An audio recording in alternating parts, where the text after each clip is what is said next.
John Rhys Davis here, Salah in Indiana Jones, and Gimli in Lord of the Rings. Give 'em hell, three guys and a flick. Ladies and gentlemen, please take your seats. The show is about to begin. One ring to rule them all. One ring to find them. One ring to bring them all. And in the darkness, bind them.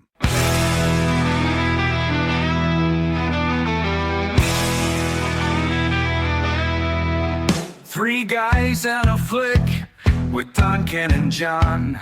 Dive into the movies well after the dawn. From the good to the bad to the wildly absurd. They give a fuck about films. Their voices are heard.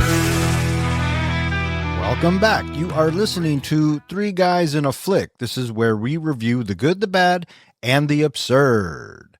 Tonight's episode, The Lord of the Rings, The Fellowship of the Ring. Beware spoilers.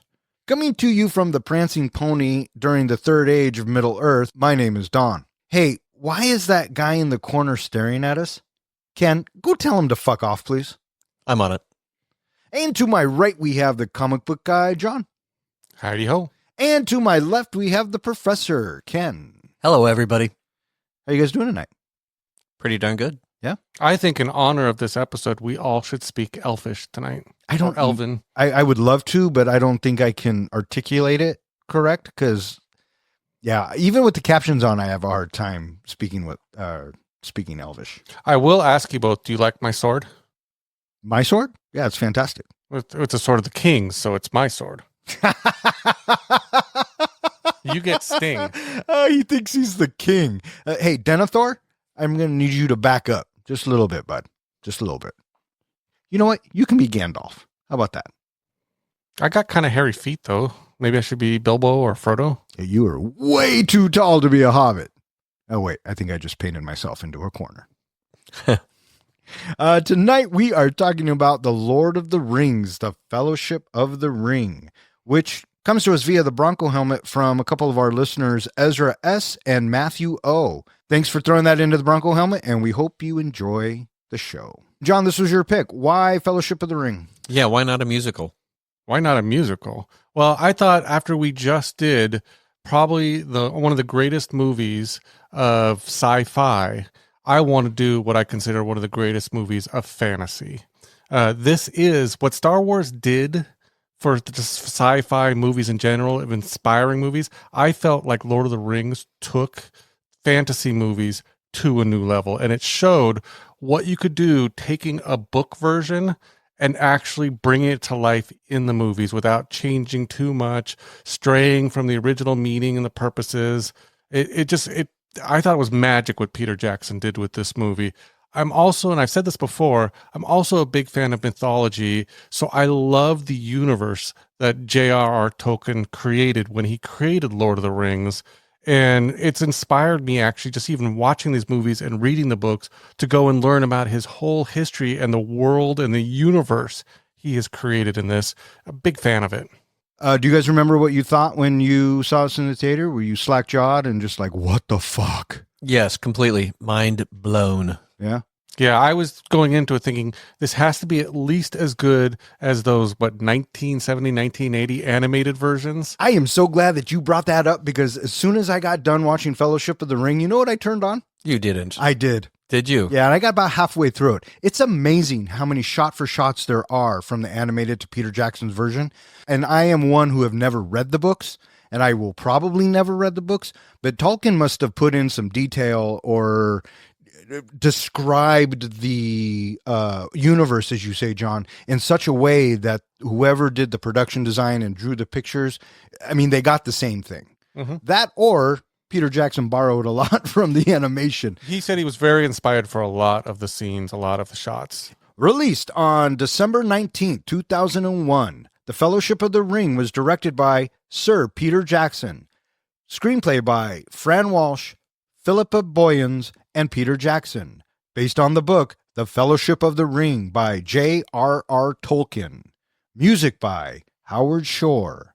And it stars Elijah Wood, Ian McClellan, Liv Tyler, Viggo Mortensen, Sean Astin, Kate Blanchett, John Rhys Davies, Billy Boyd, Dominic Monaghan, Orlando Bloom, Christopher Lee, Hugo Weaving, Sean Bean, Ian Holm, Andy Serkis, and a bunch of other goblins and orcs. How'd this movie do, Don? This movie was made for a mere $93 million and brought in $887 million. So I believe I read somewhere they filmed all three movies back to back over 400 and something days. back to back to back. Back to back to back. So over a year of filming on this one. Yeah. On just these three movies. And I'm so glad that you brought that up because they had a heck of a time trying to get this off the ground. Miramax wanted the rights, and that douchebag Harvey Weinstein knew the guy who currently had the rights. So he made him a deal, who God knows how, whatever. And they get the rights to it, and then they go to New Line Cinema and say, hey, Bob Shea, can you help us out and give us some money?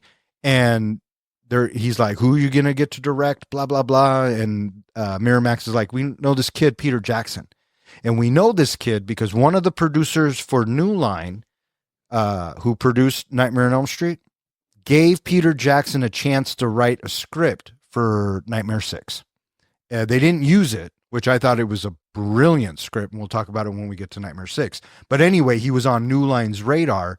And so they gave it to Peter Jackson. Bob Shea got on board, and Miramax is on board, and bam, they let Peter Jackson go and do pretty much the unthinkable. 3 movies back to back to back.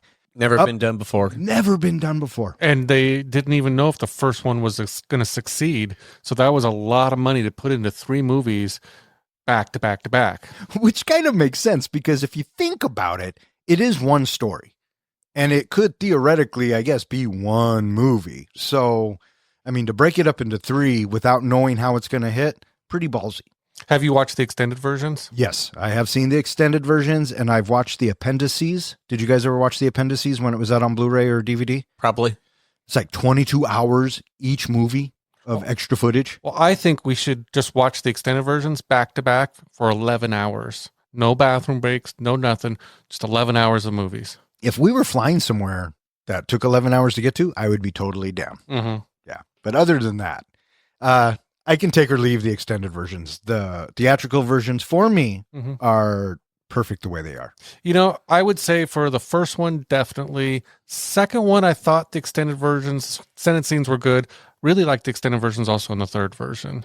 Yeah. So first one, you don't need to watch the extended ones. They don't really add anything. Besides Lord of the Rings, do you have a favorite of Peter Jackson's movies? No. I know him for very little other than Lord of the Rings world. Can I say The Hobbit?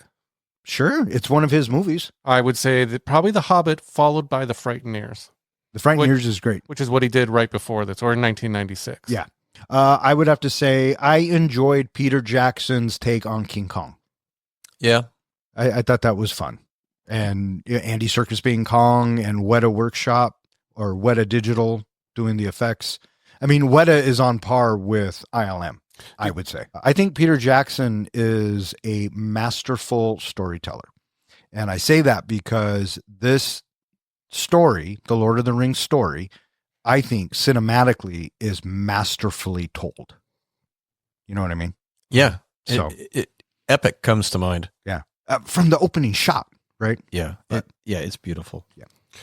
Howard Shore, who did the music, he did so good. He wrote the music for 2 other movies that we have reviewed. Do you know what those movies are? Without looking it up, hang on. Was A Few Good Men one of them?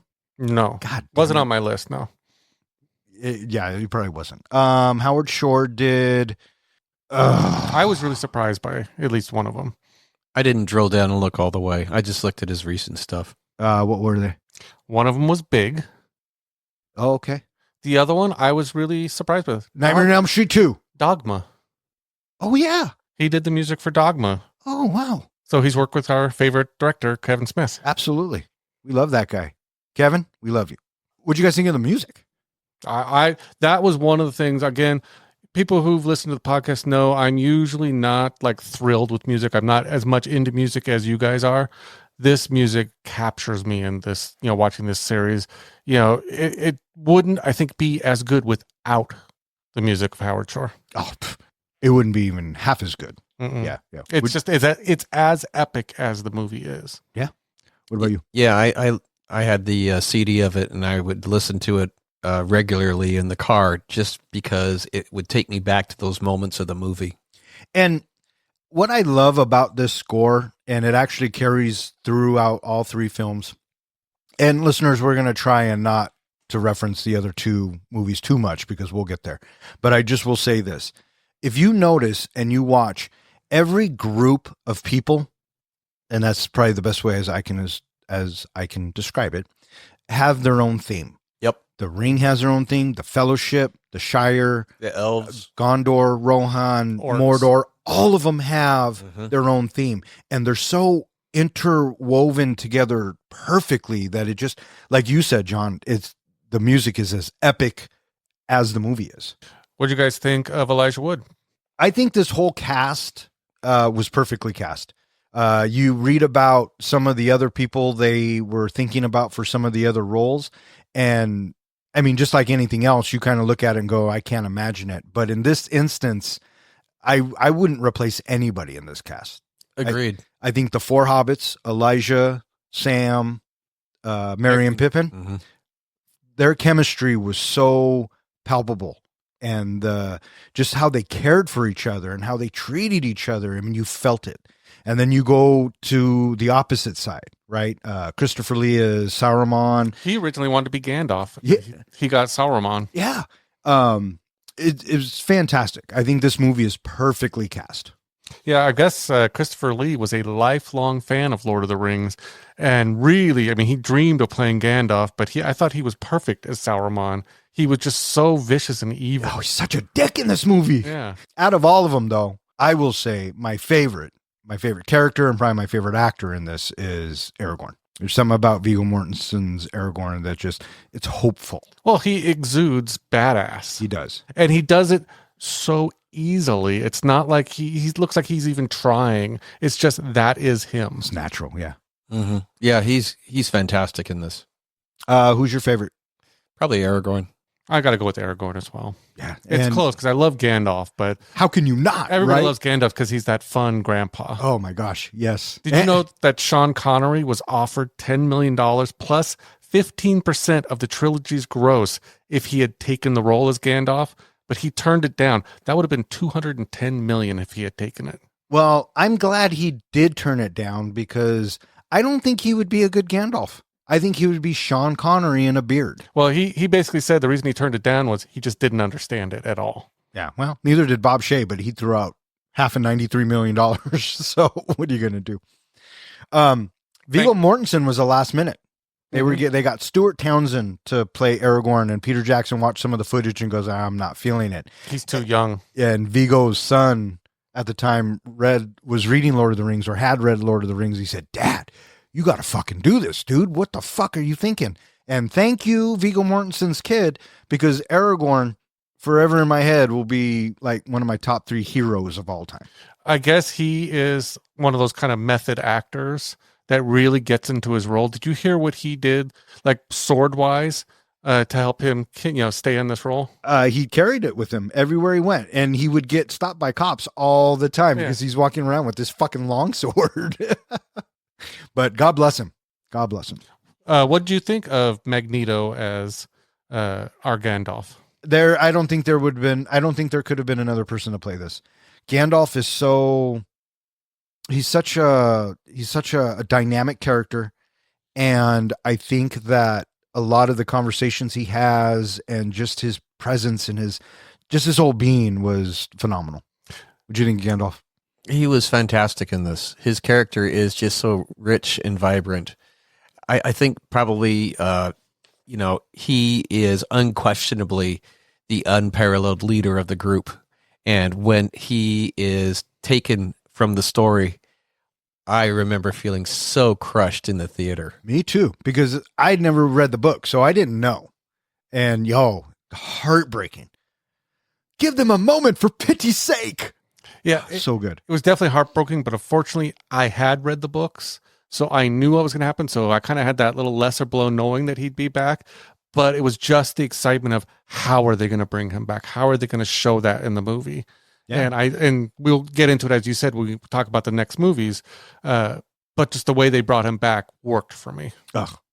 Orlando Bloom as Legolas. I thought Legolas was fine. He doesn't have much to do in this flick. So I think that his camaraderie with Gimli is fun. Of course. And it's building. And I will say he gets better as the trilogy goes on. Sure. But in this one, It's not until the third act. yeah. And really, he's just kind of there. But I dig him. For him, I think you're absolutely 100% correct in that we don't really get a good feel for him. But when he starts interacting with Gimli in the later movies and they have that little duo going on, that's when I really fall in love with those characters. Oh, for sure. For sure. Did you know that John Rhys Davis, he was the tallest of the cast? He was 6'1". Yeah, he's fucking solid. He's the dwarf, yet he's the tallest. And yeah, he's so good. The filming techniques that they used and created and did for this movie was revolutionary. And I believed that Gimli was 2 feet tall. So I do want to know, has Sean Bean ever been in a movie or TV series that he didn't die? You know, I was thinking about that last night and I can't. Oh, yes. Pixels.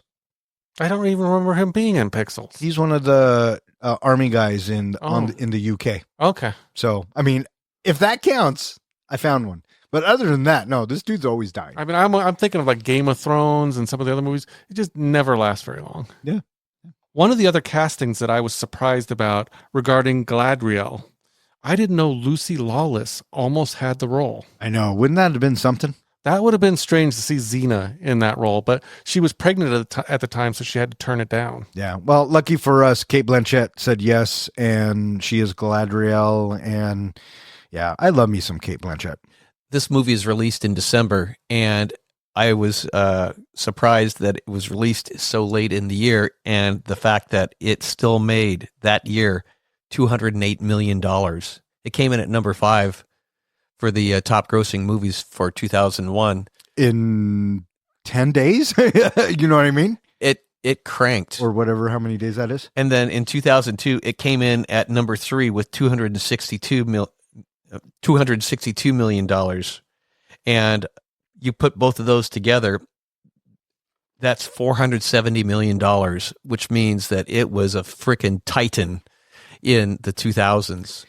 Did you know, speaking of money, that J.R.R. Tolkien originally sold the film rights of Lord of the Rings for how much in 1968? Do you have a guess? $200. Do you have a guess? $10,000. Close. He sold it originally for about $15,000. He sold all the rights to Lord of the Rings, which would be around now maybe $150,000. Yeah, well. Okay, so you think about how much this movie went on to make and how much it's probably worth for Lord of the Rings, just the series. He sold it for so cheap. His family have been kind of fighting for the rights and fighting for control ever since then. Yeah, well, I mean, it's a fucking juggernaut. Mhm. Yeah. This movie was nominated for 13 Academy Awards, but only comes home with 4. It's not a great percentage. Out of curiosity, do we know what the big winner in 2002 was? Beautiful Mind. It won picture and director. Yeah. And I guess back then, fantasy was just starting to be accepted. And with Beautiful Mind, you have Ron Howard and Russell Crowe. Mhm. So, yeah. Mhm. Yeah. But however many years later, the Academy makes up for it. So, as I mentioned, I am a big fan of the background of Lord of the Rings and the history of Lord of the Rings, and I was surprised to find out that Sauron wasn't the big bad of Lord of the Rings, of the whole Middle Earth universe. He had a boss named Morgoth, and Morgoth actually is the one. He was basically, if you think about it, there was a creator of the Middle Earth universe. Then there was like a legion of Valinor that he created, which was, I believe, Morgoth was one of them, or he was one of the Arda that became below him. So it's like a legion of angels underneath him. And he was kind of the Satan that got cast out. and went to the Middle Earth and started seeing, adding evil to the world. And so the Arda basically created what were known as the Maiar, which were basically Gandalf and other characters, and included Sauron to go down and take care of Morgoth. But Sauron ended up becoming Morgoth's second lieutenant, basically. Wait, are you trying to tell me that Tolkien plagiarized the fucking Bible? Basically, yes. Okay. So yes, he was inspired by his Christian beliefs, as well as he's denied it, but it's easy to see his wartime, the effects that it had on him during World War I when he served in the army, with the PTSD, with carrying heavy burdens, things like that. There's even characters and people he knew in the army that he put into his books. But anyway, as I was saying, Sauron was actually a second lieutenant. When Morgoth got captured and thrown into a pit, Sauron took over and became the number one bad guy in the universe and created the rings and did everything else that he did. It was Morgoth who actually originally he captured some elves, tortured them, and basically instilled evil into them to create the orcs. And that's where we get orcs from. At that time, and this is something that'll come up later and I'll talk about, mankind, humans, worked with Morgoth. They did not work on the side of good. There was just a few humans of the human race, a small percentage of them that did fight with the elves. They were given an island because they helped defeat Morgoth called Númenor. And that's when Elrond later on in the movie refers to the lineage of Númenor. Those people were given the kingdom and made king. That's the line of Isildur that leads all the way to Aragorn, was from that island. And basically, he talks about how even back then, the island, the humans turned against the elves, the island was sunk, and only a few survived, which was Aragorn's lineage. One of the things I mentioned that the orcs and goblins were created from elves, which is kind of brought up in the series. I didn't realize that the dwarves, when this overall, being created elves and created men and created all that, he didn't create the dwarves. The dwarves were created by one of his creations and then hidden away in the mountains. And the god that created them was the god of crafting. And that's why they were such good crafters. It's the beards. I will say also that for people who kind of know the lore or have watched the Prime series, Gandalf was one of five wizards basically sent. They called the Maiar, but they were sent to Middle Earth to help mankind and the elves defeat Sauron. There was Radagast that we find in a different movie. There was Saruman, who was supposed to be the leader of the order. That's why he had, he was Saruman the White.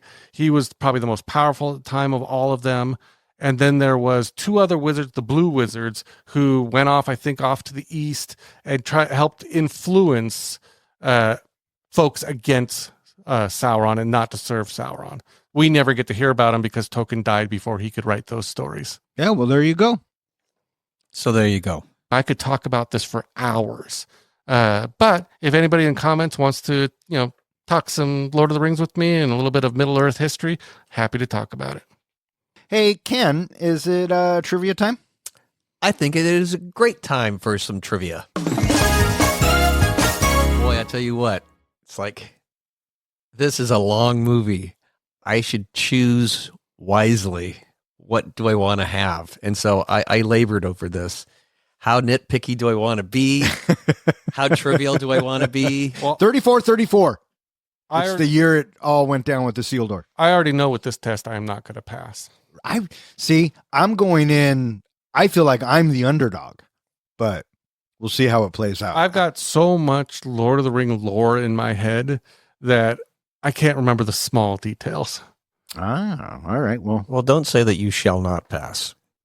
You shall not pass. That was low-hanging fruit. Yeah, it was. That's where I was going. Question number 1. According to Merry and Pippin, what comes after second breakfast?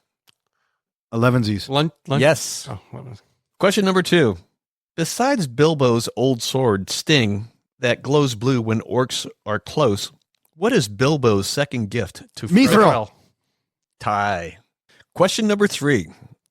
According to Gandalf, how long is the journey to the other side of Moria? 4 days. 4 Correct. 4 days? Okay. Question number 4. How many arrows does Boromir end up taking before he dies? 3. 4. John. Question number 5. What is the last line said in the movie?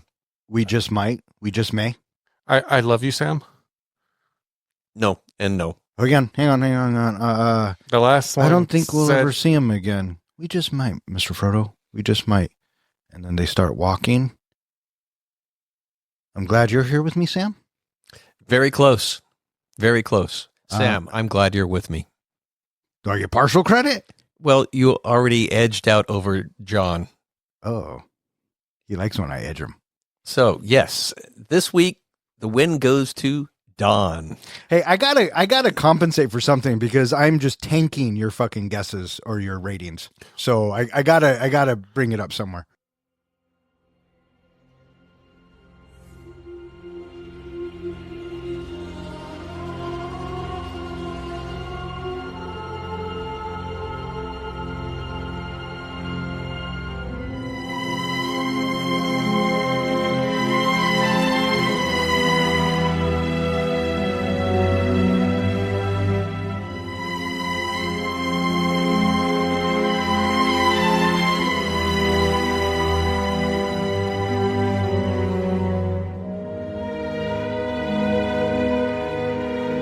In the second age of Middle-earth, the Lord of Elves, Dwarves, and Men receive rings of power. Unbeknownst to them, the Dark Lord Sauron forges the One Ring in Mount Doom, instilling it into a great part of his power to dominate the other rings and conquer Middle-earth. A final alliance of men and elves battle Sauron's forces in Mordor. Isildur of Gondor severs Sauron's finger along with the ring, vanquishing Sauron and reducing him to spirit form. With Sauron's first defeat, the third age of Middle-earth begins. The ring corrupts Isildur, who refuses to destroy it and is later killed by orcs. The ring is lost for over 2,500 years until it is found by the creature Gollum, who keeps it over 4.5 centuries. The ring eventually abandons Gollum and is discovered by a hobbit, Bilbo Baggins, who is unaware of its dark history. 60 years later, Bilbo celebrates his 111th birthday in the Shire and reunites with his old friend, the wizard Gandalf the Grey. Bilbo departs the Shire for one last adventure, leaving his inheritance, including the ring, to his nephew Frodo. Gandalf investigates the ring and confirms it is the One Ring. He also learns that Gollum has been captured and tortured by Sauron's forces, revealing 2 words in his interrogation: Shire and Baggins. Realizing that Sauron's servants will soon come searching for the ring, Gandalf warns Frodo to leave the Shire. Frodo departs with his loyal companion Samwise Gamgee. Meanwhile, Gandalf travels to Isengard to seek counsel from Saruman, only to discover that Saruman has betrayed him and aligned with Sauron. Saruman imprisons Gandalf and sends out the 9 Nazgul to hunt down Frodo. On their journey, Frodo and Sam are joined by their friends Merry and Pippin. The group evades the Nazgul and reaches the town of Bree, where they are supposed to meet Gandalf.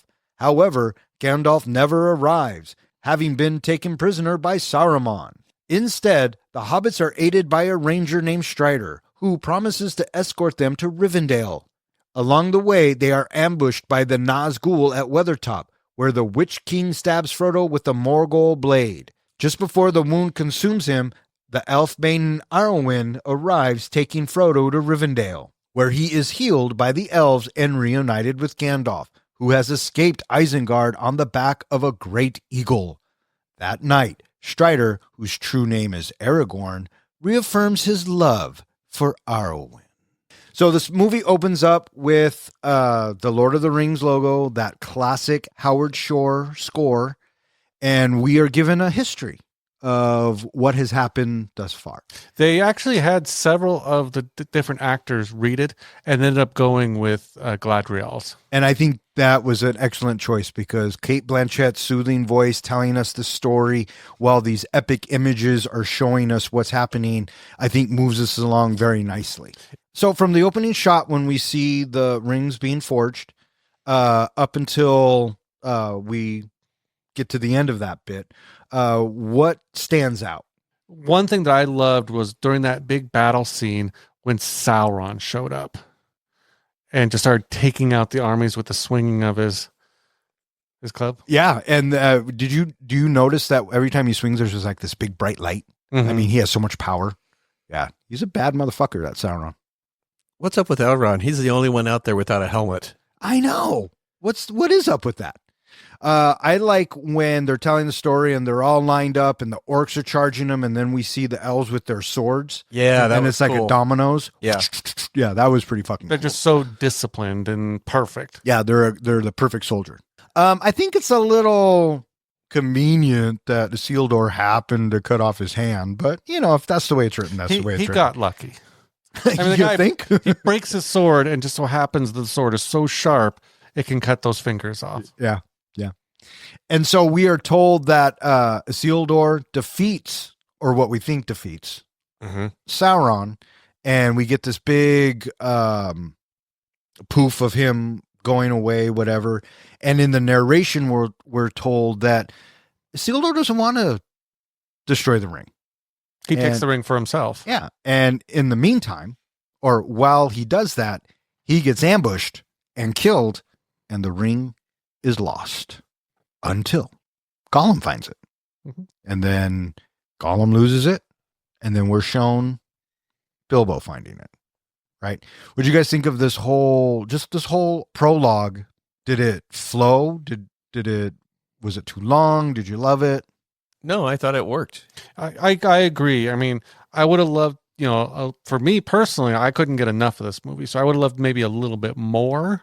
But the fact at that point, we didn't know if they were going to make The Hobbit or not. And so I wanted more of The Hobbit. So I got that later. I'm good with it now. Good. You? What about you? Like I said, we always talk about openings of films, and I consider this the opening because in a minute we're going to get the Fellowship of the Ring title. Exactly. And so I think this opening grabs you. It smacks you across the fucking face and says, sit down. You are about to see something so epic. It's going to blow your fucking mind. And sure shit, it fucking does. And I will say, after watching this opening, one of my, bucket list cosplays I would love to do is Sauron. Yeah, that makes sense. I would love to have that armor. That tracks. And so after we're told the history of the ring, we are introduced to Frodo. The Shire, and we're told it's 60 years later. And he's sitting against a tree, and we get that beautiful Shire tune. Yep.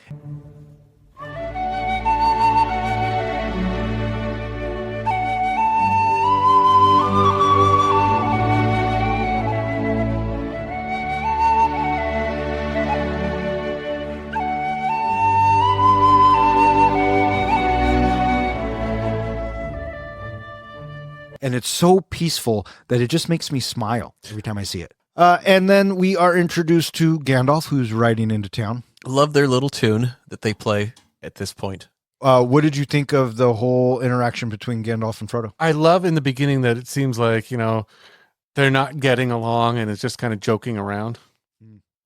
And I love that little laughing.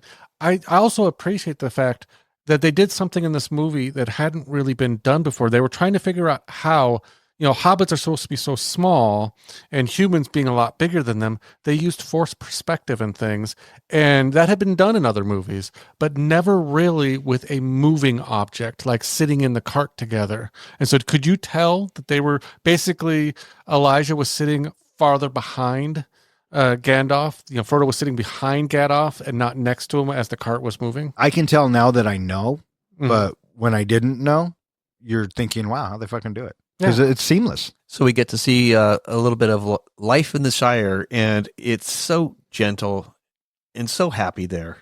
I love that one guy, and I think he appears in some other movies, who's just the grump, who has the angry, sour face. And then when Gandalf lights off the fireworks for the kids, he starts to smile and then looks at his wife and frowns again. Yeah.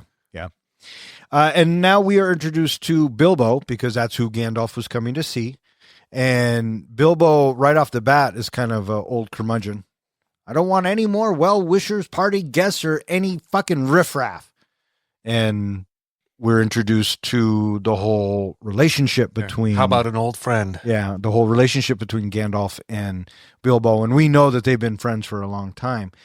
And he is kind of like, I got to do something to shake this up. Well, Gandalf already knows that there's something with Bilbo, because he kind of knew that Bilbo had the ring. It's revealed in the Hobbit movies that he knew, how Bilbo had gotten out of things, but didn't know it was the One Ring. But obviously it's having an effect, because Bilbo has lived a lot longer than hobbits are supposed to live. They don't live 111 years, and he still looks like he's maybe 50 or 60 years old. So he knows something's up, something's going on. That's why another reason why he's visiting and wanting to keep an eye on Bilbo. Bilbo and Gandalf are talking, and I noticed that all of the hobbits and even Gandalf, they're stoners, right? They're always smoking the pipe weed. Yeah, they're token away. Well, even later on, line from Saruman says, "You've been spending too much time with the Hobbit leaf," which is basically their pot. Yeah. And we cut to the party, and we get a little bit more Frodo, and we're introduced to Sam. And we are introduced to Merry and Pippin, who want to steal the fireworks. I never caught this. I caught it this time, but when we were at the party, did you catch, I think it was Merry up on stage playing guitar with the band? No, I didn't even see it. They're having this big old party, and Gandalf's lighting off fireworks, and everybody's having, ooh, ah, right. And Merry and Pippin steal a firework. I thought it was pretty cool, because they set off the firework. It's this big dragon, and then it blows up, and everyone's like, oh. Well, it's funny. There was a little scream. I can't remember which actor it was. I think it was Boyd. He let off a little scream, and that was something that wasn't in the script. They actually set him up. They told him it was just going to be lights going off and a little bit of sound, and there was a huge bang that went off for the firework. It scared the crap out of him, so he actually screamed. Yeah. And then Bilbo gets up to give his goodbye speech, and he's kind of being, He's a curmudgeon. Yeah, well, I was going to say he's not being sketchy, but he's just kind of being aloof, maybe. I don't know what the word is. I almost feel like while he's talking, he puts his hand on the pocket where the ring is, and he's feeling that effect. He's realizing he's at the point he's being taken over by the ring.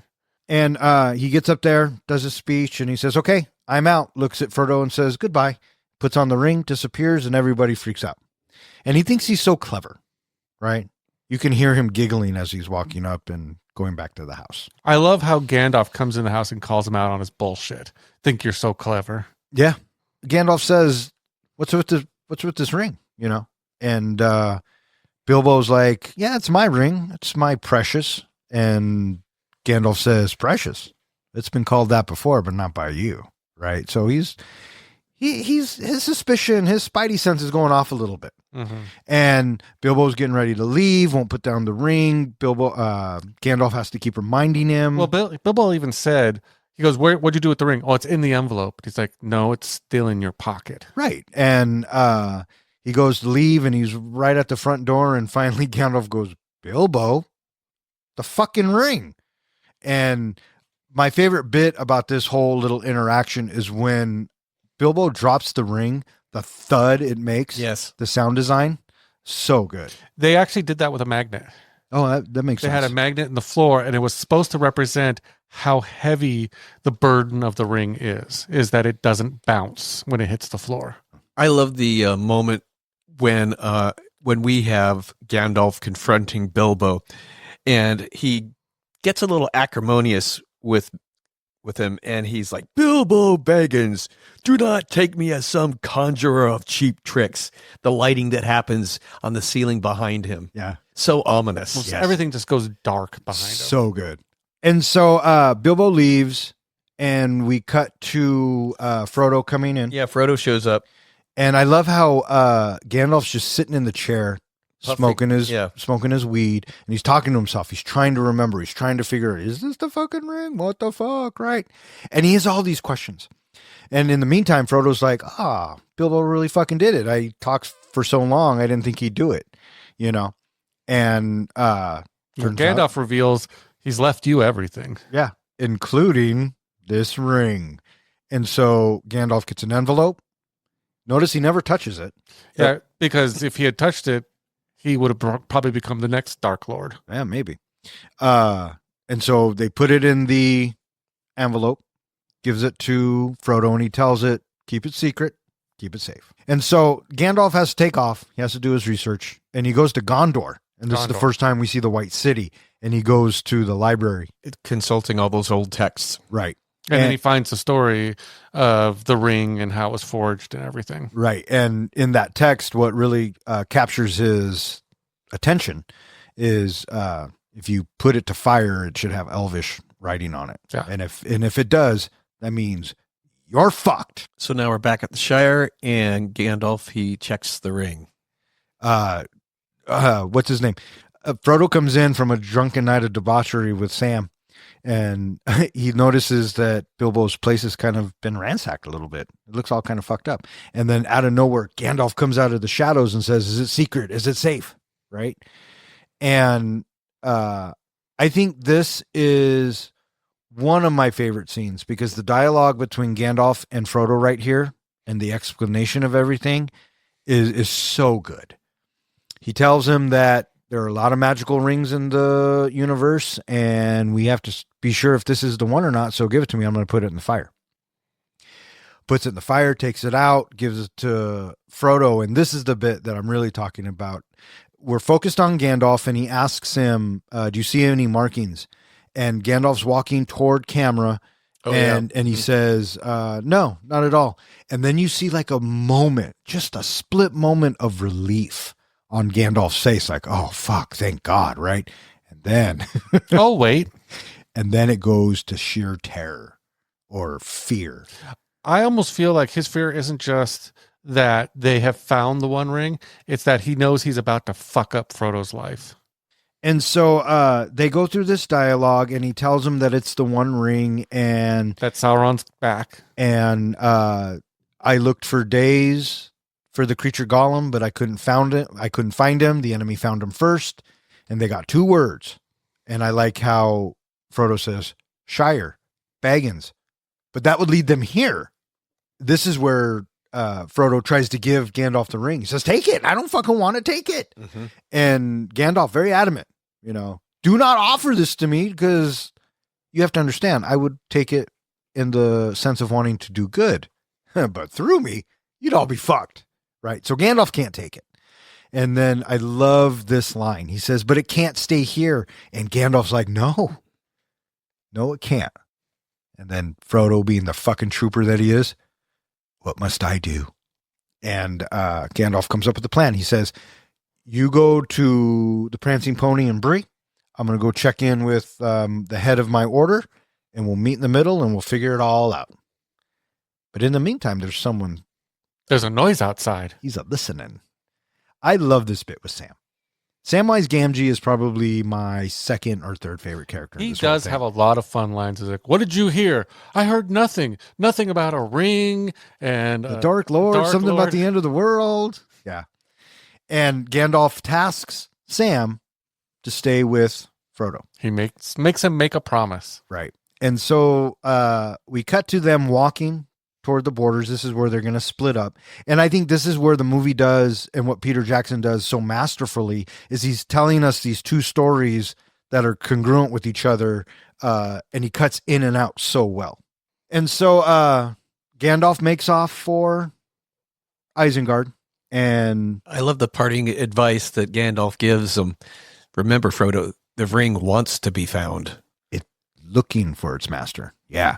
Absolutely. Very ominous. I thought to myself, all Gandalf is doing is just scaring the shit out of him over and over again. One of the questions that people might have, viewers, listeners might have, is wearing the ring seems to, when Frodo wears it, seems to alert Sauron and have him send his ring wraiths, his Nazgul, straight at Frodo. Why didn't that happen when Bilbo wore the ring?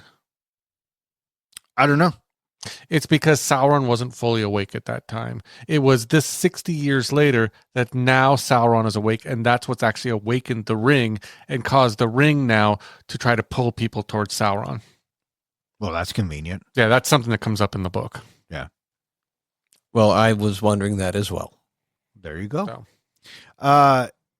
And so during all of this, we are also told that the 9 have left Isla Morgul and searching for the ring. Mm-hmm. And then we cut to Gandalf, he's traveling to Isengard. and I like this bit with Saruman. I always get these fuckers confused. Yeah, why are they so similar in names? Why did you do that, Tolkien? Mordor, Gondor, Saruman, Sauron, Aragorn, Arwen, Theoden. What's fucking... never mind. What'd you guys think of this whole bit between Sauron and Gandalf? I definitely, I love their interactions, but right from the start, looking at Christopher Lee, you're thinking, oh, this is a fucking bad guy. Villain, right? He's got villain all over him. My favorite line that Christopher Lee delivers in this bit is, what time do you think we have? The time is way later than you think. And he tells Gandalf, Mordor's already making their moves. And we're kind of shown this just a little bit. And then it comes out that Sauron says, we can't beat him. Might as well join him. And Gandalf's like, oh, fuck. They get into this fight. What do you guys think of the fight? It was good. Pretty badass. They were just like throwing each other around with the force and stuff. I thought Gandalf was getting his ass kicked, and then he turns it on him, and Sauron's got to fucking cheat and take Gandalf's staff. My question is, why didn't Gandalf take his staff in the beginning? Is Saruman too powerful? He is, because he is Sauron the White, which is the leader of the Order. He has a lot more power than Gandalf. Well, yeah, that makes sense. And then I like how Gandalf is spinning on the ground, and Saruman says, hey, man, I tried to offer you peace, or I tried to offer you a piece of this pie, but instead you chose pain. And he fucking wings them all the way up. Mm-hmm. And now Gandalf is a prisoner. We cut to Sam and Frodo walking. They're walking in the cornfields. Yep. And I love the line that Sam gives. He stops. If I take one more step, this is the furthest I've ever been. And then naturally they keep going and they run into Merry and Pippin. What'd you guys think of this whole bit? Fun. They were definitely... I feel like what kind of the story needed, which was a little bit of comic relief. It's a very serious story, a very epic tale. And then you bring these two in just to add a little comedy. Oh, and they do. They bring the fucking thunder. Mm-hmm. I think they are a well addition to this. Mm-hmm. If that makes any sense. And Frodo's standing there, and they had just fallen to collect some mushrooms, and they're talking, blah, blah, blah. And Frodo's standing there, and he kind of feels something. His spidey senses are tingling. Yeah, let's get off the road. And they get off the road, and we get the bit with one of the riders. I thought it was pretty ingenious to show us that even the insects are afraid of this fucking thing. Right? I guess my only question is, how does he not find them? Yeah, me too. He is drawn to the area of the ring, but unless Frodo is wearing the ring or someone's basically wearing the ring, he can't find the exact location. So like he's smelling it. He knows it's there. He was pretty fucking close to be smelling. So if that's, I don't buy that either. Yeah. They also... Come on, Tolkien. Get a fucking clue. They also kind of reveal at one point when anybody wears the ring, they're not really becoming invisible. They're kind of entering the spirit world or spirit dimension. And so really, this writer he sees in the spirit dimension. So he can't really see him with the ring until he puts on the ring and comes into the spirit world. And so they get away and they start running. And Merry and Pippin are like, what the fuck was that all about? We got to get to Buckleberry Ferry. I think that's my favorite line in this entire series. Buckleberry Ferry, this way. Because I always call it Huckleberry Ferry.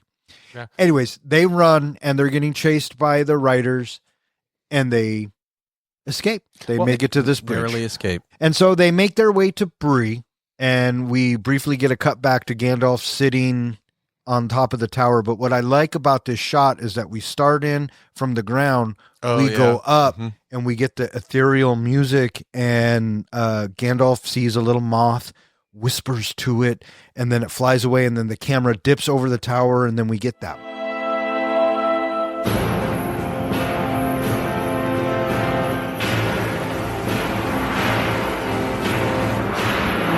And we go into where they're creating the Uruk-hai and creating the steel and the weapons, and it just kind of gives us an overview of Mordor's army getting ready, or Isengard's army getting ready.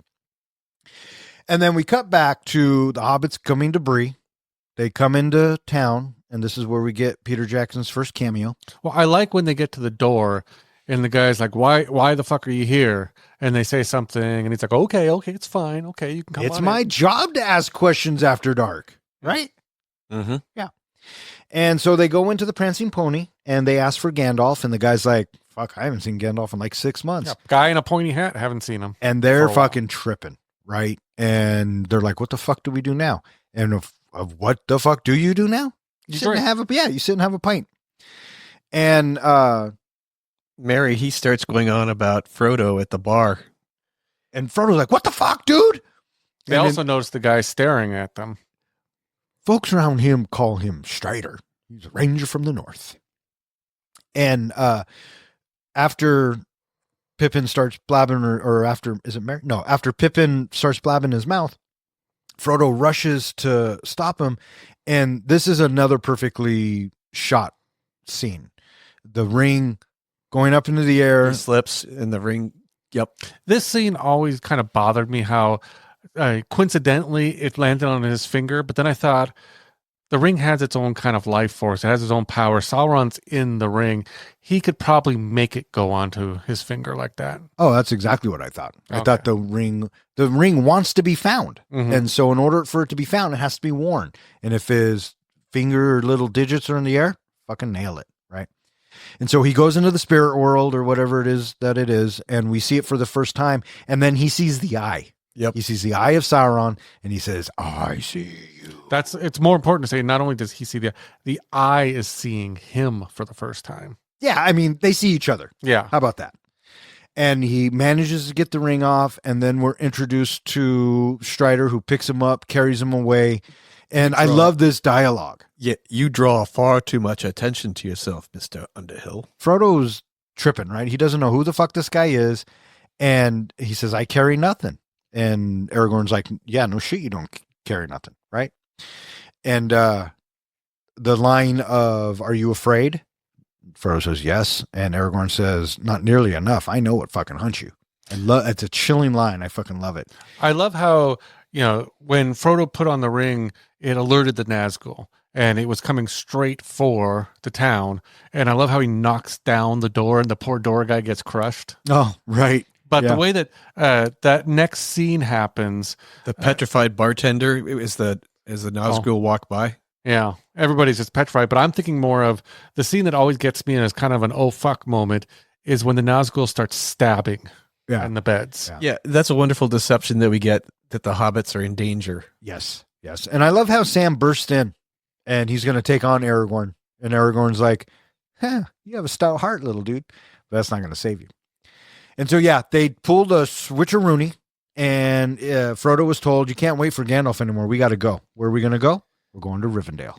Yep. And Strider also gives a brief history of the Nazgul, and then we get this little montage of the trip to Rivendell. They're going to see the elves, and they have to make a stop at Weathertop.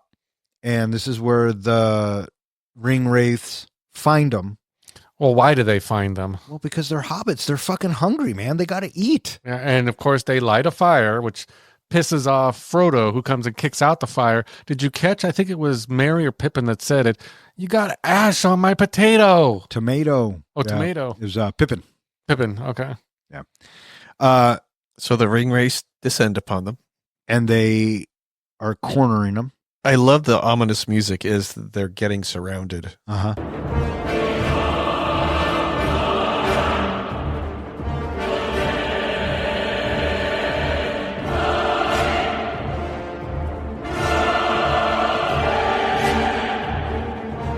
so good. And they're coming after Frodo, and he trips and falls down, and he keeps coming, and the ring wraith keeps coming at him. So Frodo thinks, I'm going to turn invisible, and that way this fucker can't see me.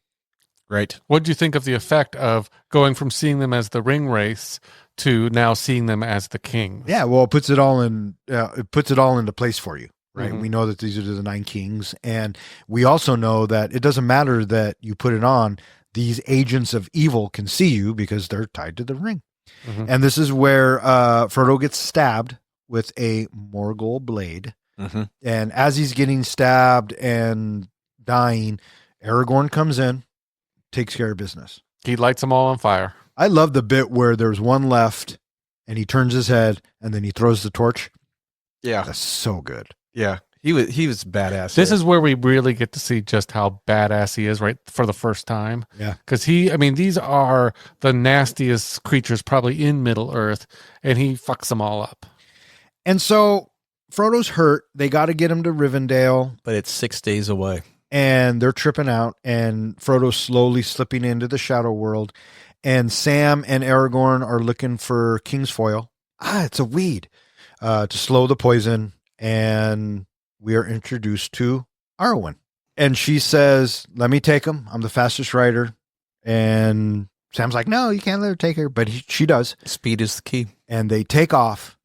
And I like how, as they're riding, Frodo's with Arwen. And he must be dreaming or something because he yells for Gandalf. And then we cut back to Isengard. And this is where Saruman is about to kill Gandalf. I love that little force technique where he's hanging him over the edge. Yeah. It's just crazy looking. Yeah. And Saruman's like, dude, you got to fucking join us. Right. And I like how Gandalf really puts it into perspective for him. There's only one Lord of the Ring, and he doesn't share fucking power. So he jumps off, lands on the eagle, and he takes off. Cut back to Arwen on the move. I love when she gets to the river and she turns around and basically says to him, you want him? Fucking come get him. And I love this whole action bit with the horses and the epic shots. And The camera work is so good. It's so beautiful. Yes, the white horse with the black horses. And you feel the tension. You feel that, they're running for their lives. You also get a sense that she's kind of a badass herself. Oh, I knew she was a badass because she's an elf. Mhm. I think all the elves are badass. They're a little prissy, but they're all badass. And they make it across the river. And I like how the river comes in and washes the Nazgul away. I like how the effect that they use is as the river's coming in and we're seeing the white foam turns into horse heads. Yeah. Like it's a bunch of horses coming at them. Yeah, absolutely. And we get the bit where, the poison's taking over. Arwen doesn't know if she can save him. Frodo, no. Big white light. And we cut to Frodo waking up. And Why didn't you find us? I was delayed. Yeah, he does a little flashback. Yeah, we get a little recap of what Gandalf has been up to. So we get to see Bilbo is here. And so Frodo and Bilbo, they get to have a little chat together.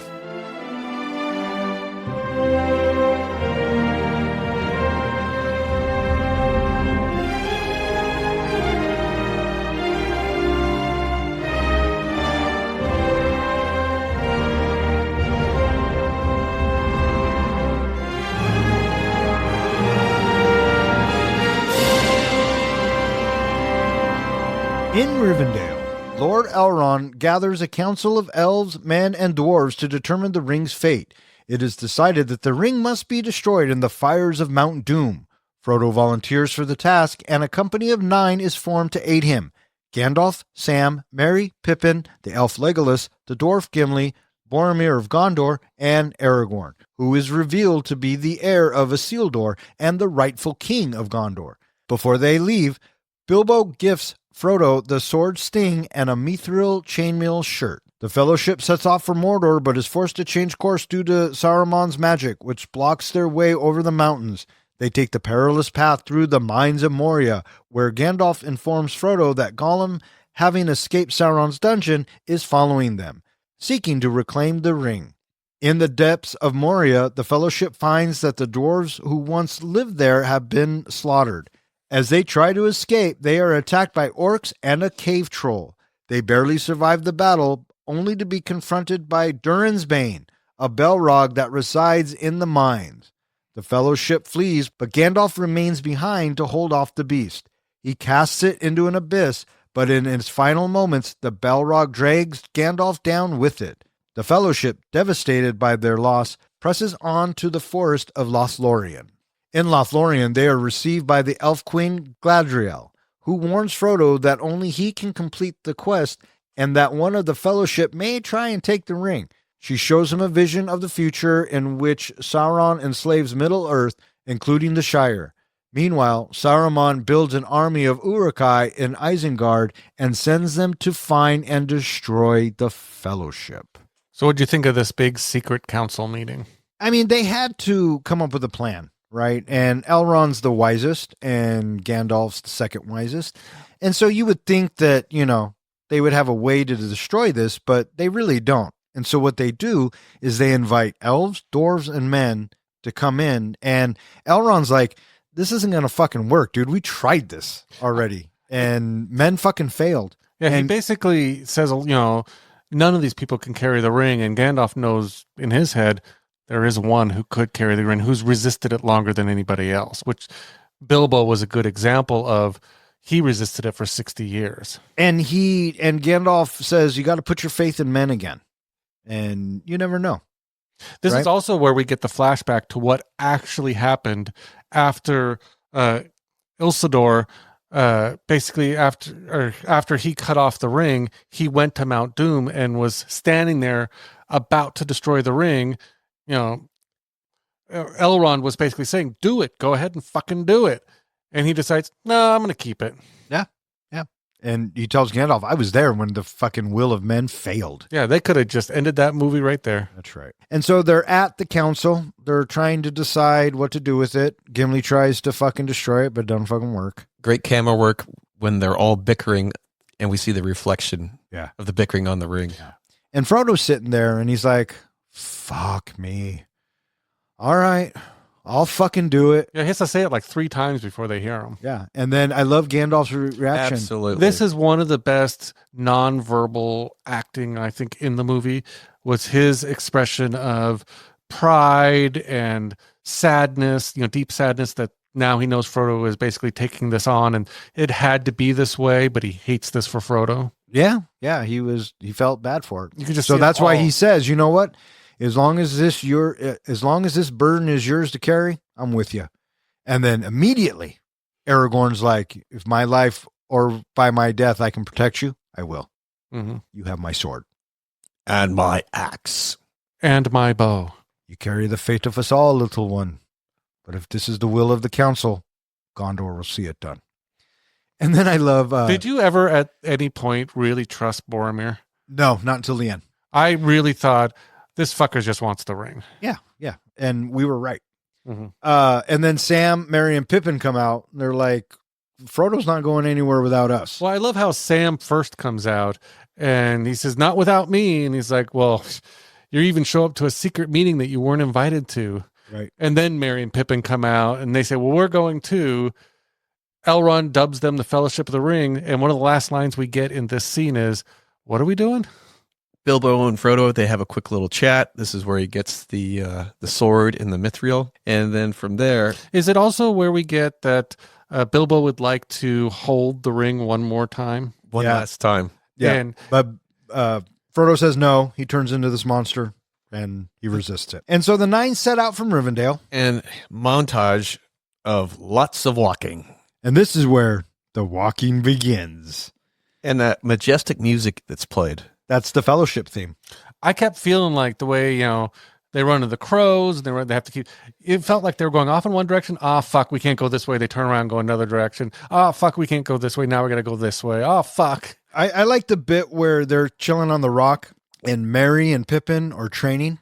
Right? With Boromir. With Boromir. And I'm starting to think, okay, Boromir might be all right. He might He's a man, right? He's going to get tempted. He really likes the hobbits. He does. He actually cares for him. I love how they tackle him, throw him down to the ground, and they're all laughing and everything, which is funny because that same move of them tackling him is something they use in the orcs in the next movie. And so they see a group of birds who were sent by Saruman to spy on him, and now they're debating which way to go.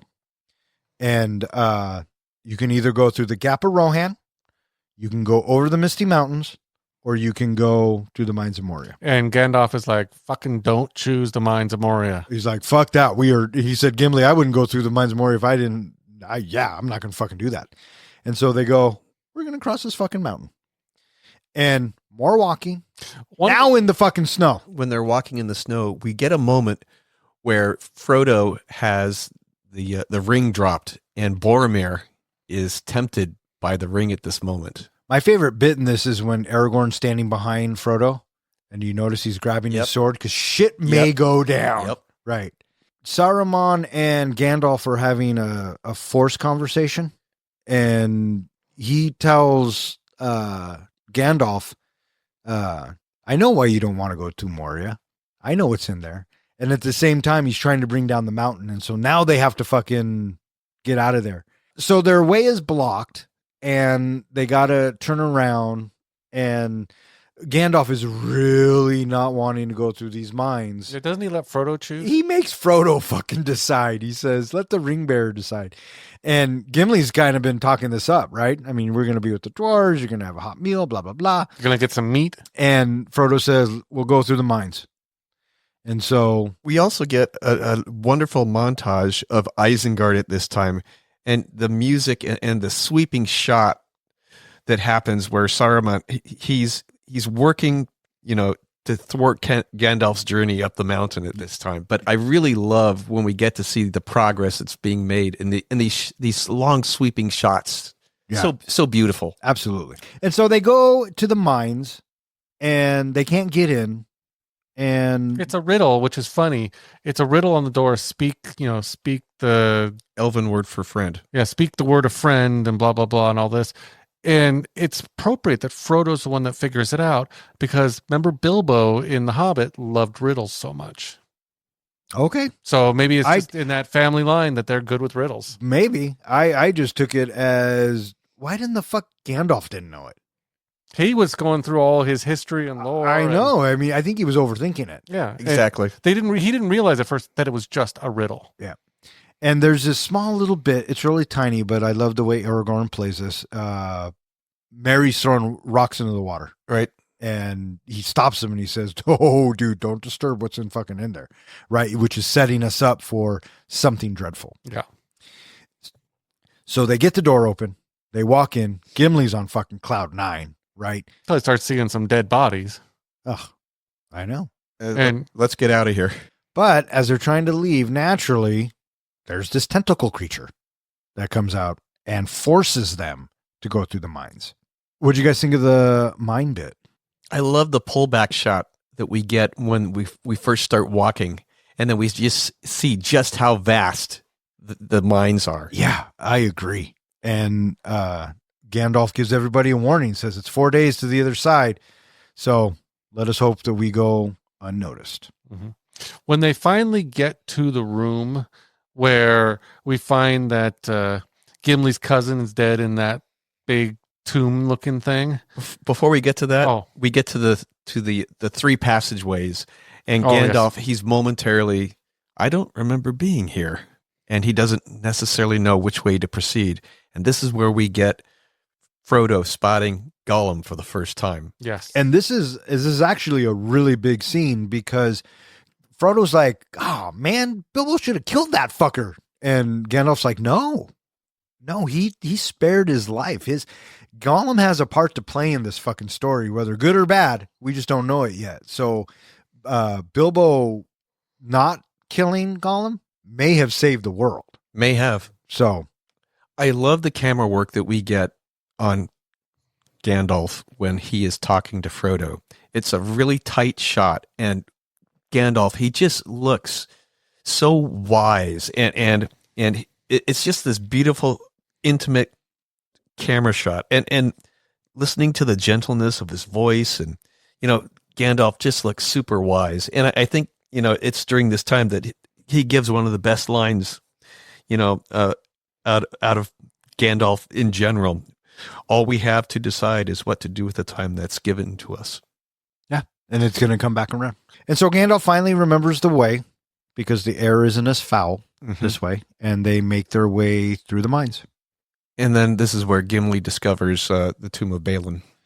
And this I thought was interesting. I didn't know this right away, but I actually met one of the dwarf actors from the Hobbit movies, and he explained it to me that in this little tomb area, you see the one that's holding the book. That is representative of one of his character in the Hobbit movie. That is where all the dwarfs died from the original Hobbit movie. That's what I figured, because it was Balin, and Balin is in the Hobbit movie. Yeah. So, yeah.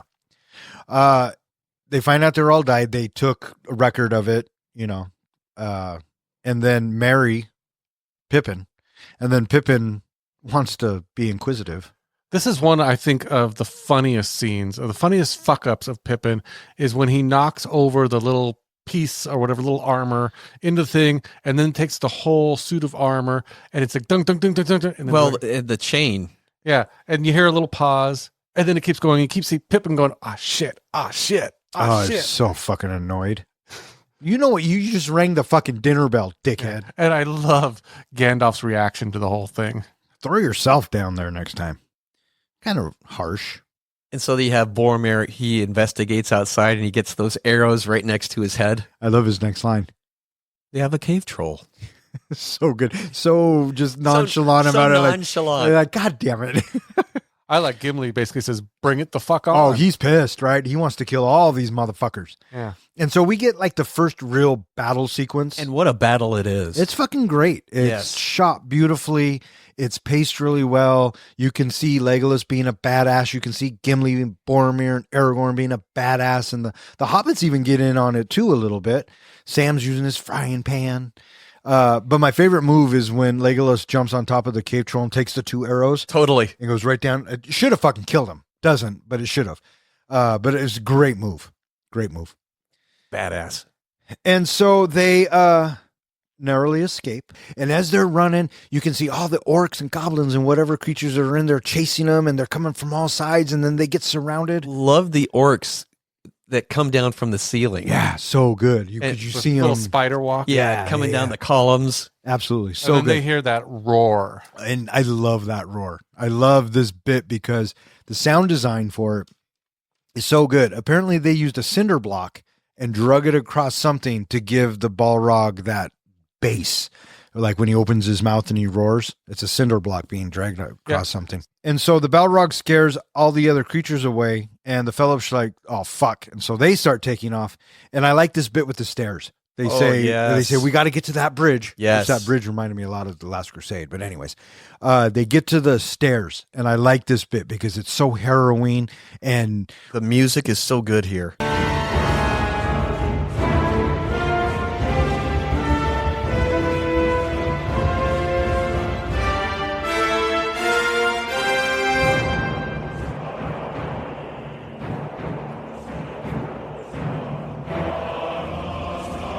And the Balrog's actually just kind of breaking everything apart because he's so fucking big. Well, I keep thinking, because I've said before, I don't like heights. I really, really don't like heights. And I kept thinking I would be fucked at this point because I don't think I'd be able to run across those little bridges or whatever, do the whole stairs thing, all of that. I would have been like, nope, leave me behind. I'll fight the Balrog. Those ridiculously huge stairs so far up, and there's no railings on them. Not at all. And then they start to break.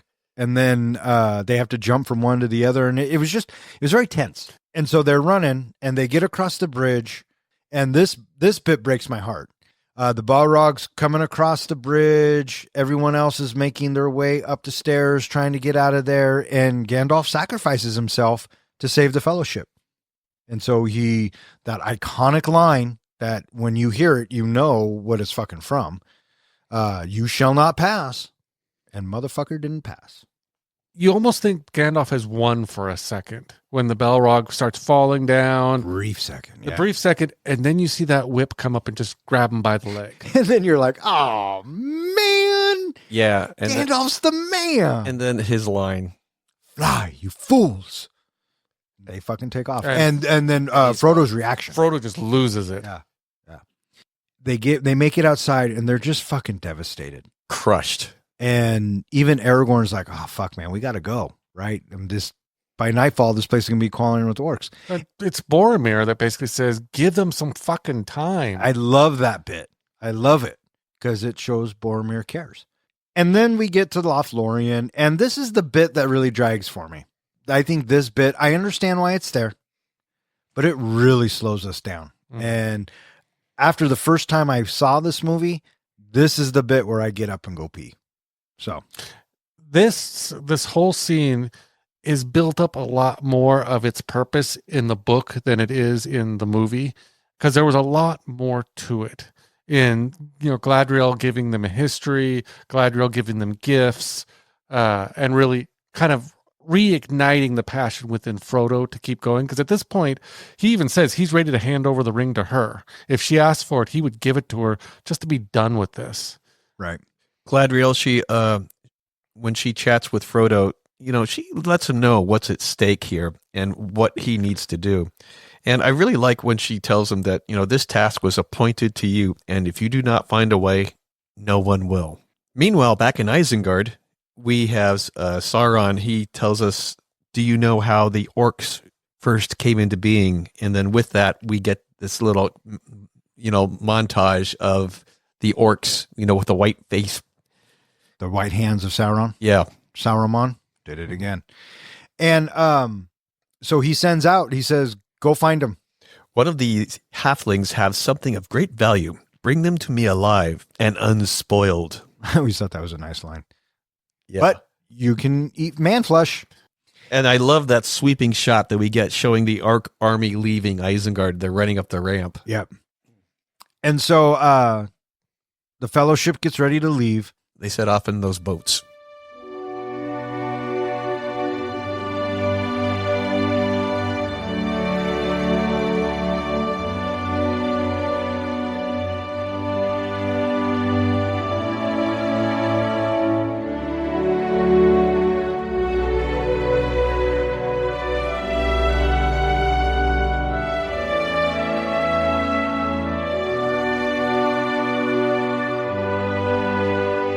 The fellowship travels by river to Parth Glen, where Frodo wanders off and is confronted by Boromir. Overcome by the ring's power, Boromir tries to take it from Frodo, confirming Galadriel's warning. Frodo escapes, realizing that the ring is beginning to corrupt even his friends. At that moment, the Uruk-hai attack the fellowship. Boromir, breaking free of the ring's influence, defends Merry and Pippin, but is mortally wounded by the Uruk-hai leader. Aragorn kills the leader, but Boromir succumbs to his wounds, asking Aragorn to protect Gondor. Meanwhile, Merry and Pippin are captured and taken by the Uruk-hai. Fearing that the ring will corrupt his remaining companions, Frodo decides to continue his journey to Mordor alone. However, Sam refuses to leave his side, reminding Frodo of his promise to Gandalf to look after him. The two set off toward Mordor together. As Frodo and Sam journey toward the Dark Lands, Aragorn, Legolas, and Gimli choose to abandon the quest for the ring and instead pursue the Uruk-hai to rescue Merry and Pippin. The fellowship is broken, but each of its members continue their own path in the war against Sauron. Frodo and Sam make their way down the pass of Imul, their long and perilous journey to Mount Doom just beginning. Roll credits. So we're traveling down the river. And Frodo has a dilemma, right? He's got to go. But in the meantime, they're at camp. They're kind of resting. And Waiting for darkness. Because that's what Aragorn wants to do. He wants to travel under darkness. And Legolas is like, nah, man, we got to go now. Frodo goes off to get some wood. From Boromir? Well, if he can get wood for anybody, it's going to be Sam. But That's a good point. Well, maybe Merry and Pippin. But we'll talk about that when we get to 3. And this is the bit where Boromir is like, come on, dude. Let me have the fucking ring. Well, he starts off with sounding so sensitive, like, Gandalf unfairly put you on this quest and to carry such a heavy burden. We could just end that now. Why don't you just let me borrow it? Yeah. Yeah. And Frodo's like, nah, man, you can't fucking have it. And Boromir is like, you little motherfucker, I'm going to take it. And he tries to take the fucking ring. Mm-hmm. And Frodo puts on the ring to escape. The eye sees Frodo, and Frodo, he takes the ring off. And he falls down. And just as he's falling down, or when he gets down, Aragorn's there. And right away, Frodo's like, back up, dude. Boromir's tried to take the ring. Are you going to try to take the fucking ring too? Yeah, no touchy. I love Aragorn's response. Dude, I swore to protect you. And then Frodo holds out the ring. He's going to give it to Aragorn. Yep. And Aragorn comes up, cradles his hand. And that look and this line, I would have followed you to the end. Mm-hmm. So good. It's so heartbreaking. Well, I love that he instantly got it, what Frodo was trying to say to him. Oh, yeah. No, yeah. As they're trying to say their goodbyes, Sting turns blue, and Aragorn's like, go, get the fuck out of here. I'll take care of this. And then when Sam turns and runs, and then you have Aragorn, he turns around, and there's like 20, no, like 30 or 40 of, and he's just looking at him like, come on. And we slow down the picture a little bit, and he makes the turn. He pulls out that fucking sword, and he's all right. You're right, dude. Come on, fuckers. Let's do it. And in the meantime, Frodo's running, and he hides behind this tree, and he sees Merry and Pippin. And this is another bit. He looks over, and Merry and Pippin are like, come on, dude, hide over here. And he shakes his head like, no, man, I got to go. Pippin gets it. Yeah. He says he's leaving. And so what does Merry do? No. What does Pippin do? We're over here. Yeah. He fucking just causes a distraction. I mean, that's fucking friendship. That's fucking ride or die. I got your back there. They're telling the orcs to come after him. And so they didn't think that through very well. No, they did not. I wanted to have like a scene when Pippin did that. I want to have Merry look and go, what the fuck? Right. And so Frodo takes off.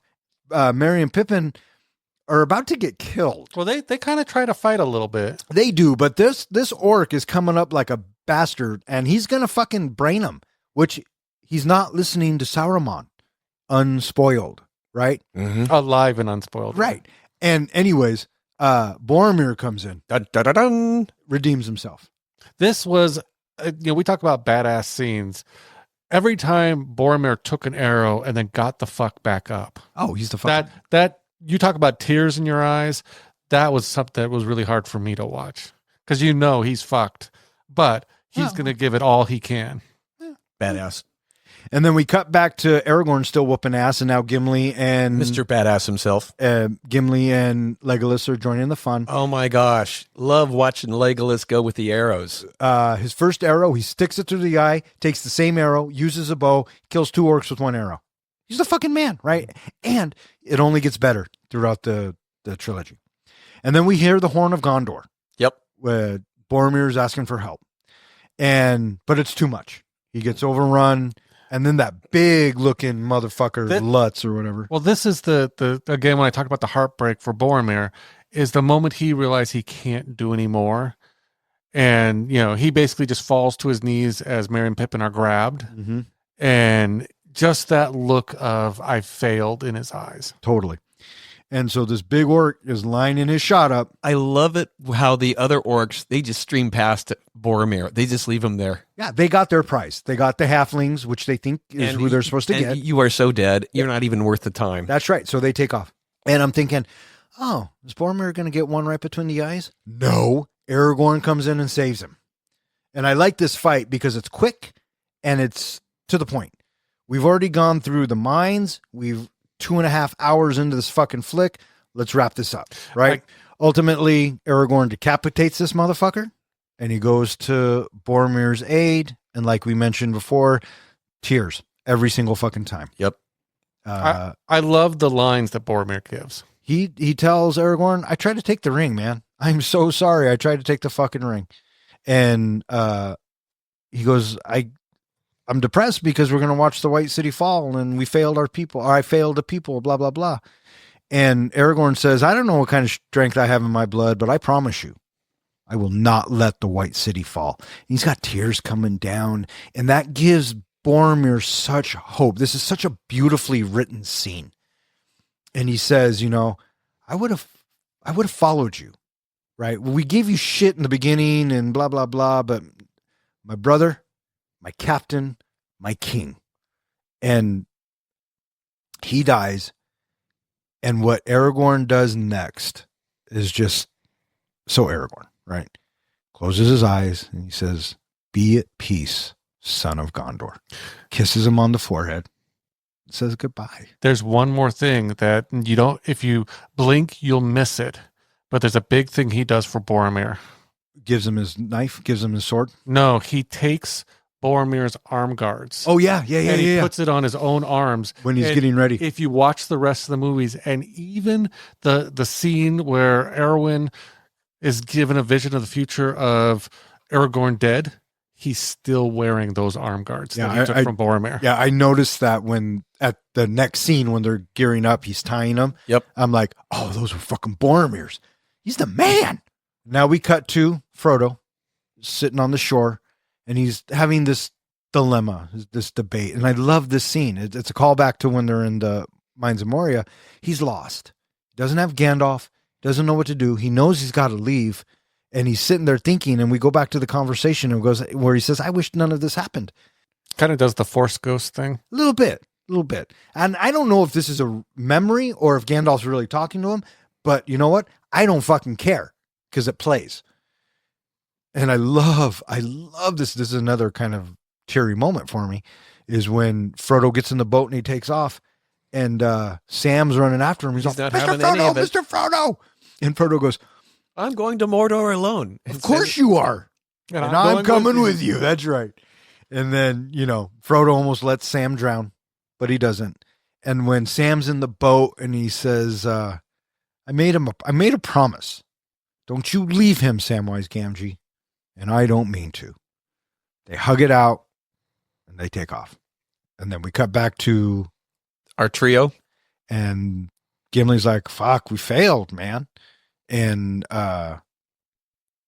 Aragorn's like, "Well, we had to let Frodo go. We had to let him do his own thing."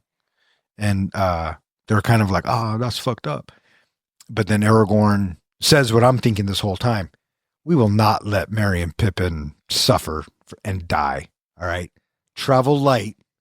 Let's hunt some orc. And I love the look on Gimli's face, like, yeah. And did you notice both Gimli and Legolas look at each other like, "All right, fucker, it's on." It's so good. Is that where you think it started with who could kill more? It might have. Maybe. It might have. And then we cut to Frodo and Sam make it to shore when they start walking, and they're on the top of a mountain, and they're looking over Towards the Darklands. toward the Darklands. And Sam says, or Frodo says, "I don't know if we'll ever see our friends again," trying to be real. And Sam's like, "We just might, Mr. Frodo. We just might." And then it fucking ends. And all they really needed to do was find a fucking moth, call a fucking eagle, and fly to fucking Mordor. Oh, we're going to get into that when we talk about Return of the King. Oh. Trust me. There's lots of things that we can talk about. And that is Lord of the Rings, Fellowship of the Ring. All right. What do you guys think? You guys are ready to rate this flick? I'm ready to rate this flick. What about you, John? You ready to rate this flick? You shall not pass up this opportunity for my amazing review. Professor, how do we do our ratings? We do our ratings on a scale of 1 to 5 fucks. 5 fucks is a movie that we think is cinematic gold. A 1 fuck movie is where you get done watching it and you're like, I'm never watching that again. And what's a 0? A 0 fuck movie is where you get done watching it, you turn to your buddy and you're like, oh, for shit's sake, what the hell? Why would you make me watch? I want 2 hours and 58 minutes of my life back. Or in other words, we just don't give a fuck. Hey, John, your movie, your review. Before I do, Don, would you like to guess my rating? 4.75 fucks. Is that your final answer? That's my final answer. Peter Jackson did the impossible. He took Lord of the Rings, one of the most epic and beloved novels of all time, and made a movie that actually feels worthy of the title. The Fellowship of the Ring isn't just a fantasy film. It's a fully immersive experience, pulling you into Tolkien's world with breathtaking landscapes, masterful storytelling, and an all-star cast that brings the legendary characters to life. Elijah Wood nails Frodo's inner turmoil and strength, while Ian McKellen as Gandalf commands every scene he's in. Viggo Mortensen's Aragorn makes being a badass look effortless, and Christopher Lee delivers a seriously sinister performance as Sauron. Every performance feels like it was ripped straight from the pages of the novel. And let's talk about Howard Shore's score, an absolute masterpiece that still gives me chills to this day. Pair that with New Zealand's sweeping landscapes standing in for Middle-earth, and you get a film that feels like pure magic. The epic Lord of the Rings movie series sets the gold standard for fantasy films. What Star Wars did for sci-fi, Lord of the Rings did for fantasy. It's for those reasons I'm giving Fellowship of the Ring 4.75 fucks. Bam! Fucking nailed it. It's about fucking time. You're me there, guy. I think you should go next. Okay, I'll go next. The Fellowship of the Ring is a masterfully told epic saga and a fantastic beginning to what I think is three of the most game-changing films ever made. Peter Jackson does a great job bringing the fantasy world together. Howard Shore creates a wonderful and epic score. The cast is perfect. We have gushed about this movie all night. The only thing that keeps it from being perfect for me is the Lothlorien bit and going to see Galadriel. I think it slows us down. I mean, I don't know what much it adds, but that's just me. So I'm giving Fellowship of the Ring 4.75 fucks. All right. Lord of the Rings, Fellowship of the Ring is a fantastic movie. I could not remember ever thinking anything less than this movie being 5 fucks, and I'm still right there. It's a 5 fuck movie. Watching it for the first time in the theater completely blew me away. The music, the tone, the characters, the actors. It is such a masterful piece of cinematic gold that I think that this is just such a good watch that if you haven't seen the movie before, it really is worth the watch because it is such good storytelling and it is so moving. I love this movie. Cinematic gold from the Professor. With 5 fucks from the Professor, 4.75 fucks from both the comic book guy and myself. That gives the Fellowship of the Ring an average of 4.8 fucks, which now puts it in the 3rd spot, tied with The Exorcist, Spider-Man Into the Spider-Verse, Kill Bill Volume 1, Ghostbusters, and Lethal Weapon. It is slightly better than Indiana Jones and the Temple of Doom, Kill Bill Volume 2, The Train to Busan, Die Hard, The Shawshank Redemption, and Elf. And it is slightly worse than Raiders of the Lost Ark, The Dark Knight, Jaws, Star Wars, and Back to the Future. So there you have it, boys. All right, that is going to wrap it up for this episode of Three Guys in a Flick. If you would like to know which movie we're going to be reviewing next, please check out the website. Speaking of which, hey, John, where can they find us? They can find us at threeguysinaflick.com, where I go ahead and post all of our show notes, all of our podcasts, and there's a form on there where you can submit a movie you'd like to go in the Bronco helmet for us to review next. You can also find us at all of social media, and something new I'm doing is on Tuesdays, I plan on posting on X the movie we are reviewing next because that's coming out that week. So if you want to know what's coming out on Thursday, check out on Tuesday our social media account. You can also find us at any place that hosts podcasts. And while you're listening to us, go ahead and leave us a comment, subscribe, give us a good rating. And if you want, you can go ahead and submit there what movie you'd like us to review next.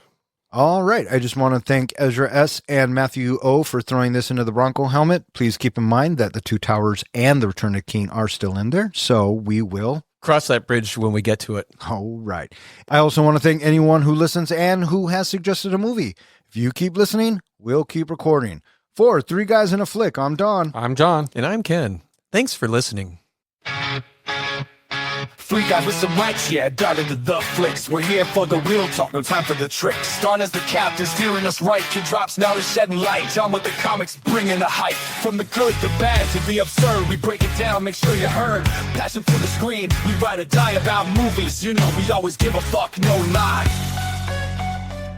It's a good movie. I'm always talking shit about it, and there is a bit to talk shit about, and I will when we get there. But overall, fantastic start. Coming to you from the Prancing. Thank you. I was thinking of the other thing we were talking about. It was like almost a year to get to Mordor. There's so much fucking walking. One ring to rule them all. That will always, forever. Thank you, Kevin Smith. Remind me of Clerks 2. We'll cross that bridge when we get to it. That's good. Because, you know, the bridge in Moria. Yes. You shall not pass. That one was a lot of fun. I thought we did good. That was a fun show. Anyway, you want to wrap this fucker up? I'm working on it. All right, it's time. What do you got? I have, I believe, 3 and a bonus one. So 4.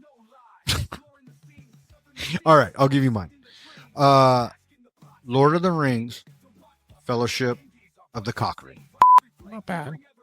I have The Whore of the Rings, The Fellowship of the Fling. That's a good one. The Horror of the Rings. God damn it. You want to know my next one? No. Or do you have another one? Go. I have Lord of the Kinks, Fellatio of My Thing. And I have The Lord of the Rims, Finger in My Ding. I'm not sure I understand that one completely, but I love it. What was your bonus one? The bonus one is, remember the book that Bilbo is writing and what the title of that book was? A Hobbit's Tale, The Journey Home or whatever? There and Back Again. Oh, There and Back Again, yeah. I had There and Back Door Again, A Hobbit's Tale. All right. May all of your days and nights be filled with happiness. All right. Fuck up. Good night. Tune in to the thrill, catch the vibe. As three guys in a fight, keep the passion alive. Fuck that.